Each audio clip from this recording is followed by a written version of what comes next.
Hello and welcome to this episode by E-studioTV. My name is Timon Ongamo. With me on set today is Hans Kimani, a former aspirant for the Member of Parliament, Langata constituency.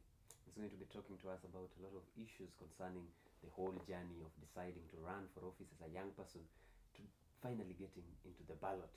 Hans Kimani, welcome to the set. A pleasure. Now, you are an MC, you are a politician, you are a business person, so many things. How can you describe yourself? Well, first and foremost, I am a jack of all trades. I like to be diverse and liberal-minded. I'm an energetic, enthusiastic individual, and I'm a lover of life. Yeah. Yes. Considering those you are running against, they're also quite young, but you're relatively young compared to them. What motivated I was 28 years old. 28 years old. Last year. What motivated you to decide to run for that office? Well, it's just, I can say disappointment. When I finished school, I had so much expectations about the future and my place in society. But I think we had this discussion with you earlier on that when you finish school, you realize that things aren't always as you had pictured. We are not quite where we need to be as a country. So that was my motivation, and just the status quo, the state of the economy, the kind of things that I see people going through, the youth, people are buried in debt, there's massive looting, so much is happening in this country, and sometimes it just takes one person to take that initiative and just say enough is enough. I felt like I could do a better job despite being so young. Can you walk us through the process for someone who wants to get into the space and decide to run for office? The first thing I did was I called my graphics guy and I told him, you know what, I'm going to try this thing out, and so nikamwambia anza kumake maposter nini, and then of course you're young, you're inexperienced, hauna chama. So first and foremost, you either go the independent way or you go the political, the party way. So at first I was like, let me try this independent, because I'm not quite known within the political space, and for some time I had decided that I was going to go independent, but fortunately, after having a conversation with some of my friends that were also running in various positions, most of them were running for MCA, Member of County Assembly, in various wards. I really stood out because I was aiming for a slightly higher position than the rest of my peers who are also in their 20s. So, and I used to get that a lot. When you're doing door-to-door campaigns, you'd approach someone and you tell them that you're running for MP. They're like, what do you mean you're running for MP? You're so young. Fortunately, I was able to knock heads with some of my friends who were also running, and they introduced me to a party. And the name of the party was called Justice and Freedom Party of Kenya. And our presidential candidate was called Justice Juma. He was vying for the president of the republic, although he didn't make the cut at Bomas of Kenya. He would do everything for us. We were literally being spoon-fed, from being put in gazette notices. You find that in some instances where guys were not able to even afford nomination fees or party membership fees, he would go out of his way to support you and give you an opportunity, to vie with the party. The only thing that we were required to do was to the final stage where you get rubber stamped by IEBC, where you're supposed to present your papers, your good conduct, your academic qualifications. But you find most of the people that want to enter politics, they go back to school because a degree is a requirement. So you're required to have a clearance from EACC. You need to have your proposer and seconder, and they have to be from the same party and the same constituency that you're vying in. So you need to, your papers need to be in order. How do you define the process? Was it something anyone else can manage so long as they are qualified? I feel like young people in this country, they have this inferiority complex. Wanajiona ni kama hawawezi. But me, this thing can be done. It's quite easy. You just need to get your finances. You don't need a lot of money to run. If you are intending on running on an ODM ticket or a UDA, all you need is the nomination fees. Nomination fees. Once you get that, membership fees, nomination fees.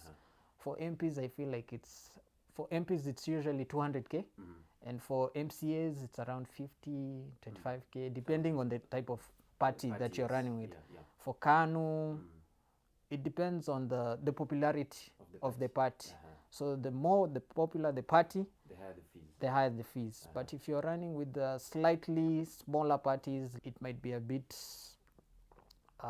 user friendly. But if you're going for these big leagues, big parties like ODM and UDA, just make sure you have that 200k. That is something you can save. Ground obviously, this is Kenya. Chai lazima. We have something called tokenism in Kenya. People will take as little as 50 shillings. 50, 100 shillings. And that is why you see some of these people are seated in parliament right now, because of tokenism. The Kenyan voter is easily swayed. Yeah. They take as little as 50, 100 shillings, 150, 200 shillings. Even people take that 50 or that 100 bob. There was a lot of voter apathy in 2022. So many people didn't show up at the polling station. Let's talk about your manifesto. There are certain issues that I saw in there that are not common, right? Yes. For example, the green city plan that you had. It's not something that I had other aspirants talk about. What would you say is the uniqueness that set you apart from now the incumbent Felix Odiwuor, aka Jalas, and the former Member of Parliament Nixon Korir? Employment is a very big factor in any electioneering period, from the states to whether it's in the States or Europe or Africa. Matters employment will always be a very big factor. Let's just be honest. Guys are buried in debt. People are earning less than $1 a day. People have no income. Guys are depressed. Mostly this demographic that falls within the 18 to 35. The youths in Kenya. That's around that age, you still haven't quite discovered yourself, what you want to do with your life, and you are having problems with finances. People are unable to marry nowadays because of the state of the economy. People are unable to start families. Vijana wameshindwa kuoa kwa sababu ya unemployment, which ultimately affects your finances. And it's quite hard if you're a young person. Actually, if you're a young person in this country, you are categorized within the same group as a disabled person and women. That's why when they dish out tenders, women, disabled, and youth will be categorized in affirmative action in one place. It's like being young in this country is a disability. Is there help? Because I saw one of the points you had in your manifesto was also on mental health, which is a very big issue for the youth right now, especially with the unemployment, the increased cost of living. There's a lot of mental strain on guys. Around last year, I attended a debate. It was around in Westlands. And we had guests like Kina Jalango, Kina Billion Ujiwa from UDA. And while we were trying to address the issue of mental health, there was actually someone in the audience that actually came up with the idea that maybe it's time that we come up with a legislation, a mental health act that will address issues of depression in this country. Yes, maybe they could come up with a task force, they come up with funding, because so many guys are undergoing depression and suicides unapata mtu ako Instagram, they're posting, smiling, they're on social media, but deep down akirudi kwa bedsita yake ama kwa single bedroom kwa single they're called single rooms. Single rooms, there's a lot that is happening. So and I feel like coming from an African background, especially for men, we are not used to airing our thoughts and what we're really going through. So I feel like that sometimes contributes to the sort of things that we're undergoing. Pile up. The issues pile up, especially for men. You know, ladies, they're quite different. They're built differently. They're emotional beings. But for us men, we bottle up things, and ultimately it leads to death. What are those challenges that you faced, and how did everyone around you take them?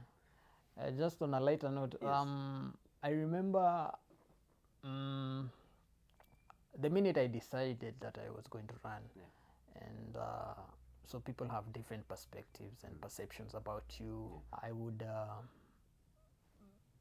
create posts on Twitter, Instagram, and WhatsApp, and I would get calls and texts and DMs from my exes and old friends from as early as primary, pre-primary, and guys that I haven't talked to in a while. So guys just want to be associated with you because they think you're running now, you have a lot of money.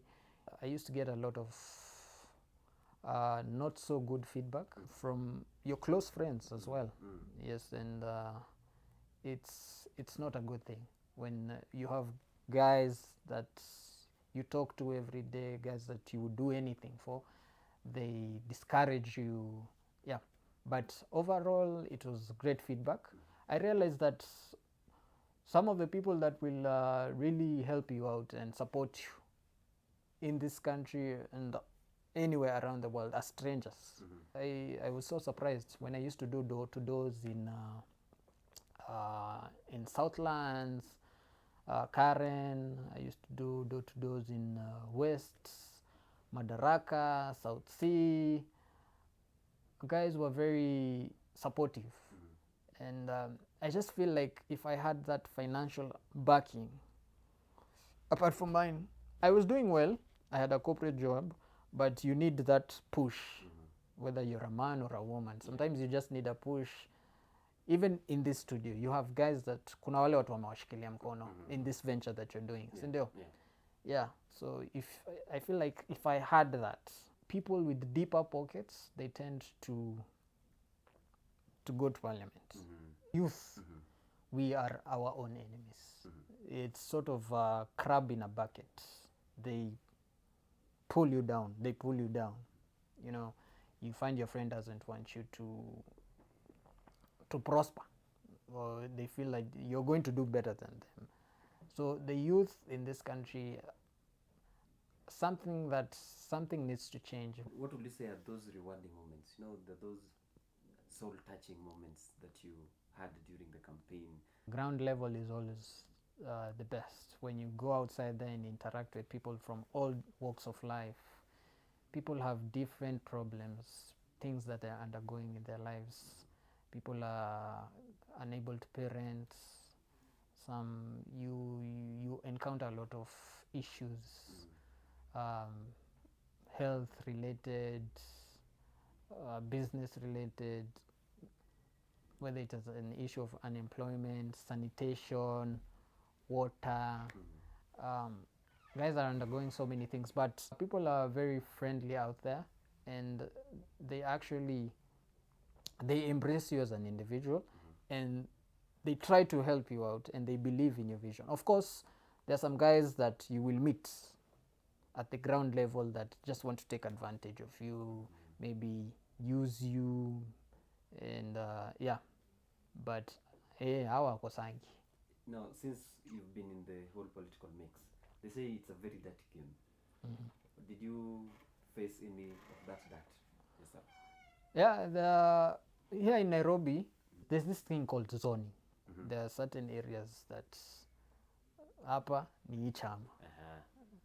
So you have mainly in Langata. Of course, Langata has been very diverse, from Jubilee to UDA, from UDA to Azimio. But you go to places like Madhare, there's something called zoning. Yeah. So na pia it's a territory. Zoning means it is a territory, and in every territory there are guys that run that territory.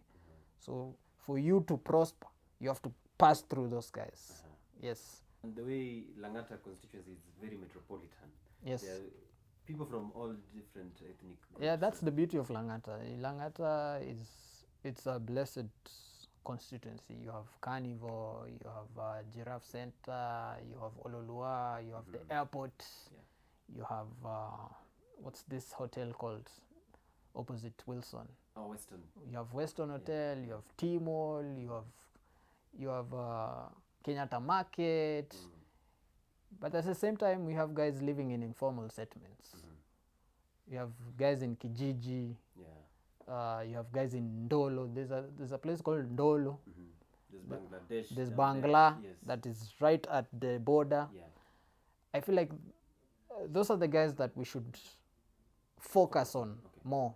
And you see, in my manifesto, I had a thing called the Disaster Management Fund for fires. Just recently, we had fires in Langata. So that was something that I wanted to maybe implement. How do you rate the incumbent member of parliament, Felix Odiwuor? I'd say that he is on a personal level, I feel like he's a very good individual, very humble. I've interacted with him once. He's a cool guy. He will motivate you. He will keep going. You know, when you see where he comes from a fisherman, all the way to radio, emceeing, acting, to where he is right now. I think he has good intentions.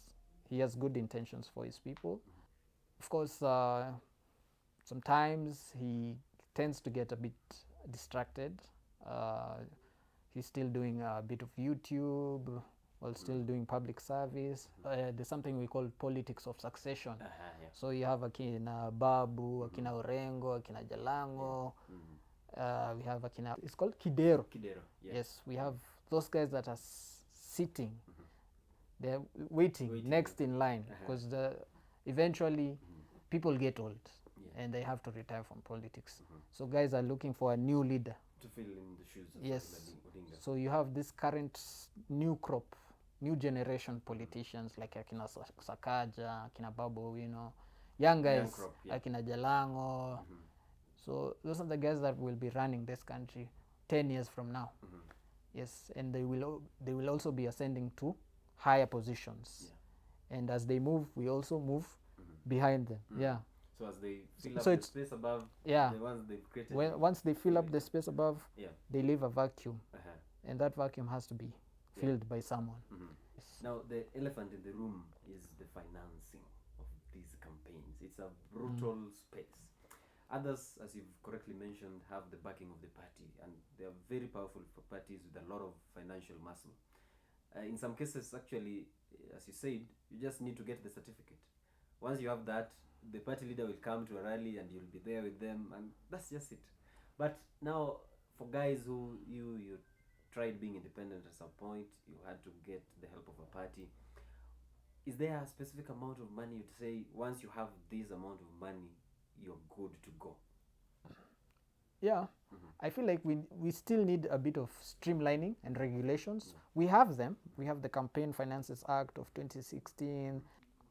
I think we have like 4 to 5 legislations that deal with streamlining of campaign and finances. But still, it's not being it's not being implemented. If you lack that financial might, it might And not because it sometimes might not be very lucrative for you, and that ultimately leads to bad leadership.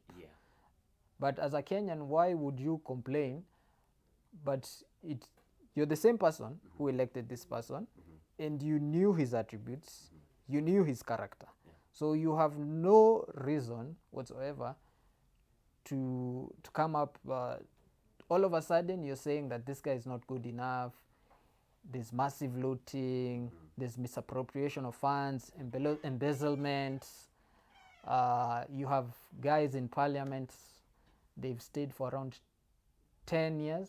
Not even a single bill or legislation some has have been not even proposed. spoken in parliament. Yes, there are guys that haven't talked in parliament ever since they got elected. Their work is just to go to parliament, get allowances, leave. And they Parliament. end up voting for certain bills. And the good thing about parliament is that you don't have to attend all the sittings. So you can attend the first, second, until the 7th one. But on the 8th one, you have to show up. You see? So they skip the 1 to 7, but on the 8th one, they show up. And then Or the same sequence again. Or when they're passing very important legislations that involves their salaries, or something that touches something that is a very burning issue, like the Finance Act, something, or the amendments to the Political Parties Act. That is when you find they're very interested. Something that affects their pockets, car grants, loans, issues with mortgages. Or maybe what the party leader wants. If there's a bill, all party troops to marshal. You find the Constitutional Amendment Act of 2020, which was called BBI. Such kind of things, you'll find them, they're very interested. Fill the seats of parliament. That time they want to come to parliament and be seen. They want to be seen, chest thumping, politics, addressing the nation, just to be seen as if they're working. But in reality, their work is to just get the paycheck, receive per diems, allowances, go on benchmarking trips abroad. These are some of the things that as a Kenyan, it's very discouraging, and it's what really motivated me. They lack compassion. Don't you think that sometimes it's really lack of goodwill? Sometimes the guys who, they have good intentions, but once they step into those parliaments, they forget, right? There's something called party affiliation. Sometimes your ideologies do not align with the parties.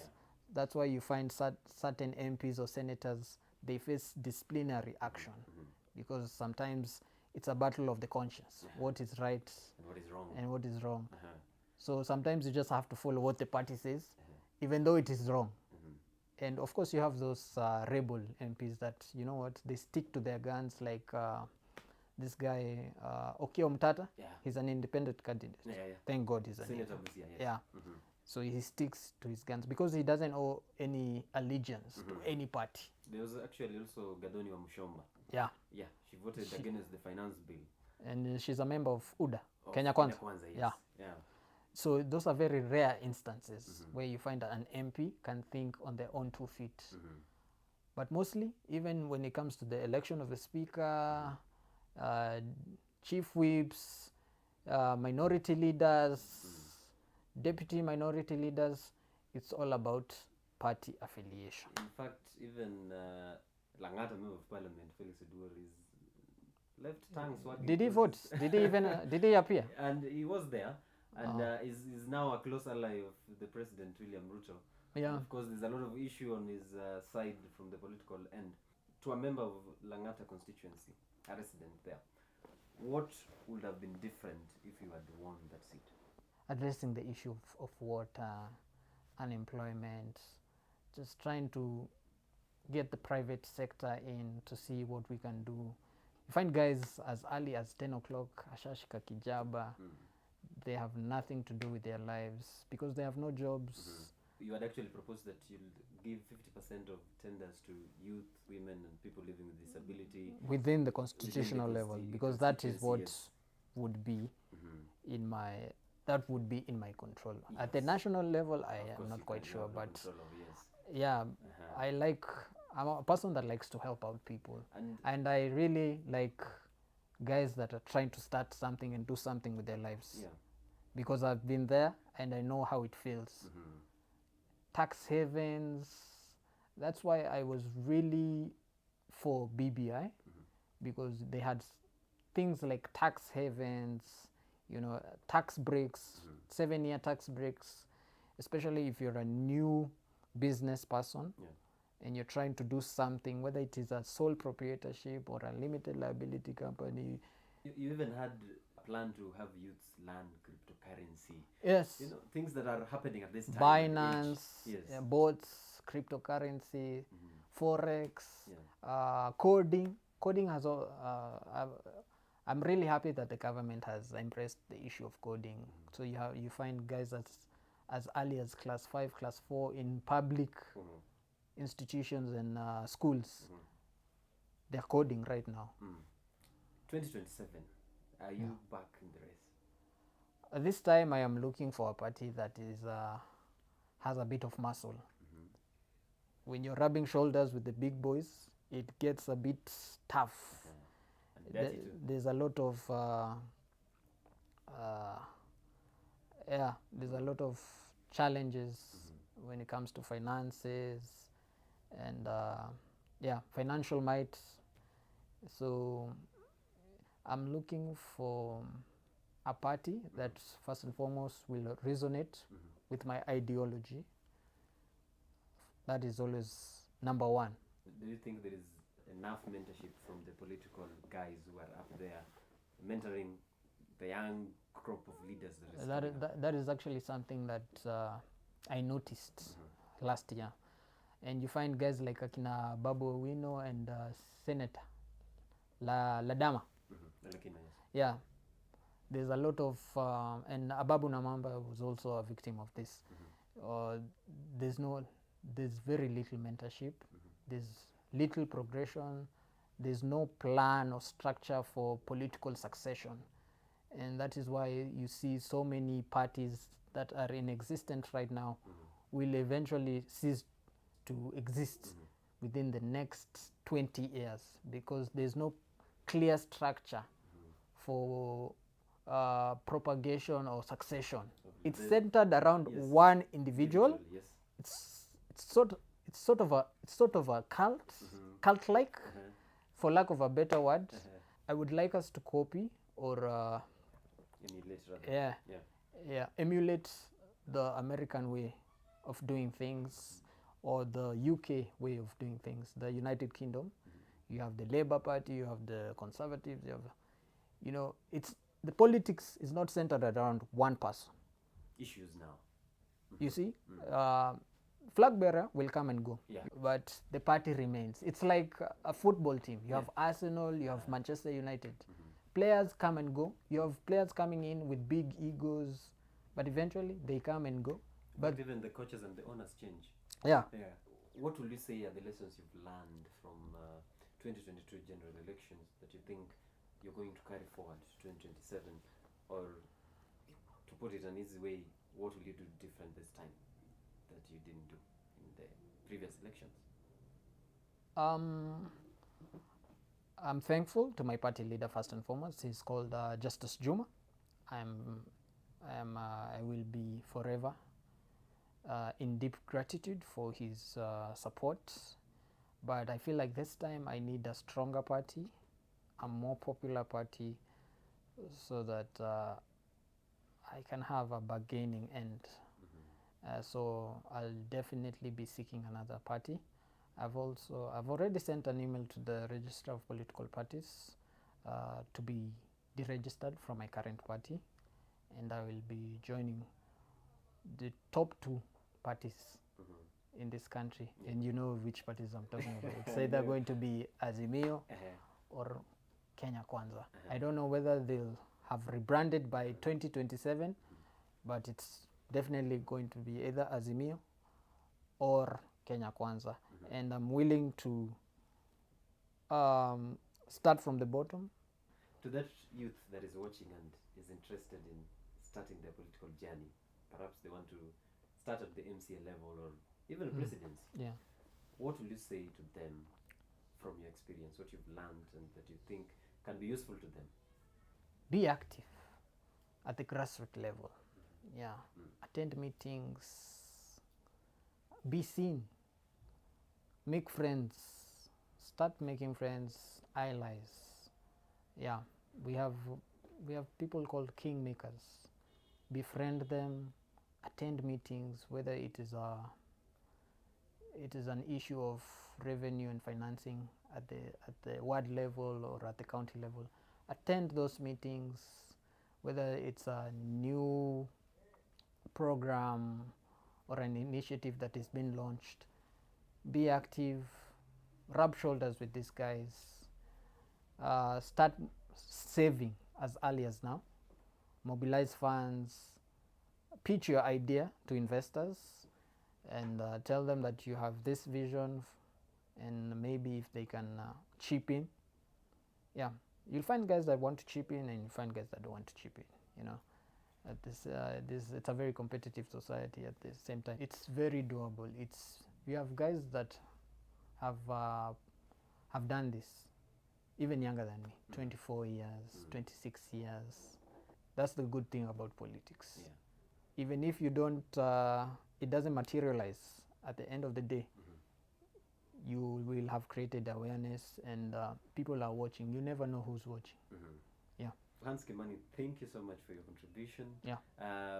Let's look forward to 2027, see how things will go. Hopefully. And good luck by then. Yeah. That is where we wrap it up at this conversation on E-Studio TV.